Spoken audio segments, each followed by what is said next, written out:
So today we're going to be looking at the Wisdom Sea and Sky. We've got the two different packs here. We've obviously got Ho-Oh and we've also got Lugia. Now, the biggest thing that I always have is when you're looking at these sets and figuring out how do you actually collect every single one. Now, obviously, the main thing is you've got to open the packs. You've got to do your wonder picks. You do all of that good stuff. But what's the best way to do it for either no money, for some money, or just to play the game and have fun with what you've already got?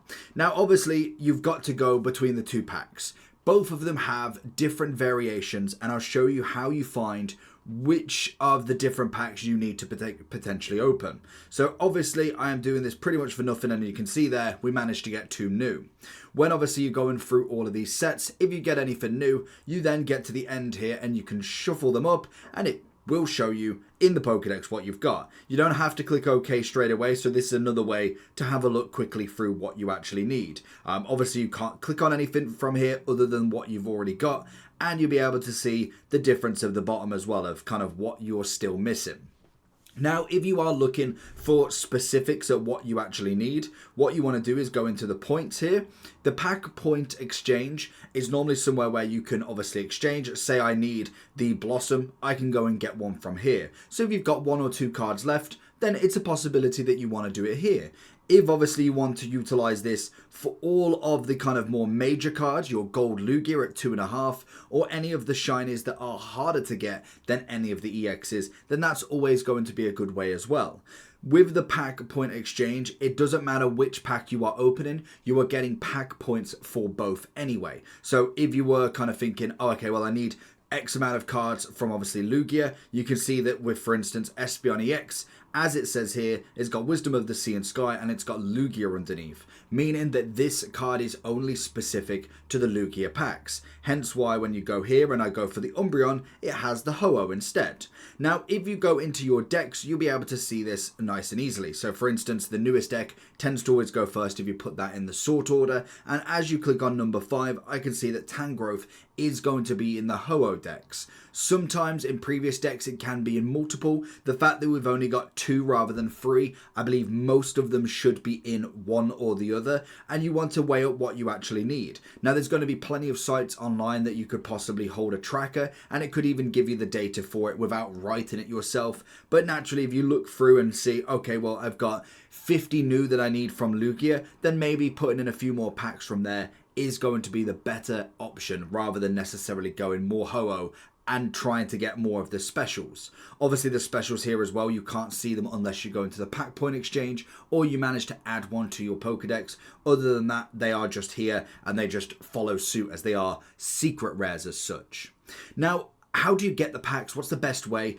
Naturally, you've got wonder picks as well, which are going to be fantastic for you to try and potentially get some of the higher rated ones.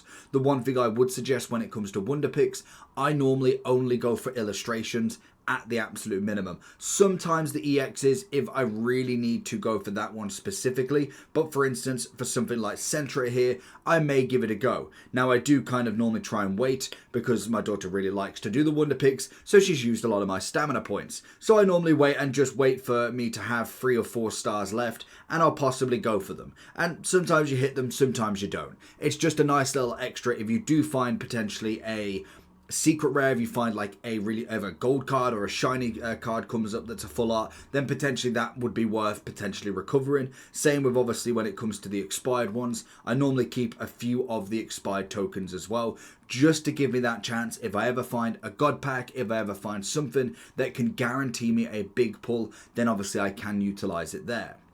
When it comes to the pack hourglasses, obviously the shop every day, your different objectives is going to be your best friend. So for instance, making sure that you've obviously finished off all of these pack hourglasses from the shop every time they're out. Normally they refresh every time a set comes out. And then obviously from there, the next set is battling. Now, doing obviously the battles online is going to be a massive one. I must admit, it's one that I haven't really gone with too crazy with, but obviously you can go with the ranked battles as well, and a new season begins, which gives you more rewards. So obviously if you look here, and then we kind of see at the different points, you'll be able to see from there, and you can kind of see the last seasons, and I don't know if you can see what you actually get, but that's season record. If we go for final rank rewards, you can see here, if we go into Master Ball rank, you'll obviously get the emblem, but you'll also get 120? Or is that 2000? I don't actually know. You get rewards back. You get the pack hourglasses back for battling. So that's already one thing online. But then also when you do get a brand new... Oh, I've clicked battle.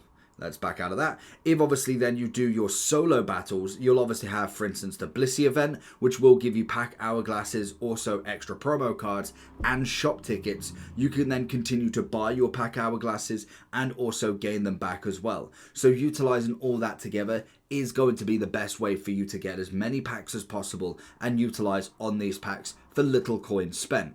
Now, there is obviously the fact that you can buy gold. Personally, for me, with the amount of sets they're bringing out now, I don't see the worth in it. I get that some people want to finish all of the sets and it might be the only thing they spend money on. Fair enough. But in terms of what they're trying to do, I would personally much rather buy the actual cards. But in general, there is the hourglasses that you can buy from this. If you do look at kind of like the 500 gold, it's coming in at 80 quid and you get an extra 190. It's expensive and it can be a rabbit hole, so I would always be very wary with buying points or buying golds to buy packs. But at the minimum, you can do this with as very little coins spent, if not any spent, to be honest. And naturally, you do progress quite quickly. So it is like something like the Eevee Groove. I've managed to now finish all of that just before this set came out. Now, obviously, I haven't got all of the illustrations, and it was a smaller set, but it allowed me to finish this set and then have some packs ready for the Wisdom of Sea and Sky. So I have managed to utilize that, and I've got a few nice ones. I think at the moment I'm sitting on every set finished, just not illustrations, and I've managed to get a few gold cards in some of them. There is a few that I do need to finish, actually. I didn't know that I haven't finished that one, but naturally you can go back and kind of do it. Some of the smaller sets allow you to then go back and utilize your packs in this way. So I could go and do this one and get the rest of these cards. Again, all depending on what your aim is, but that's going to be the best ways that you could do it. Let me know down below if this helps. If there's any more ways that you personally know how to do it, leave it in the comments for everybody else. I'll catch you all for that next one. Peace.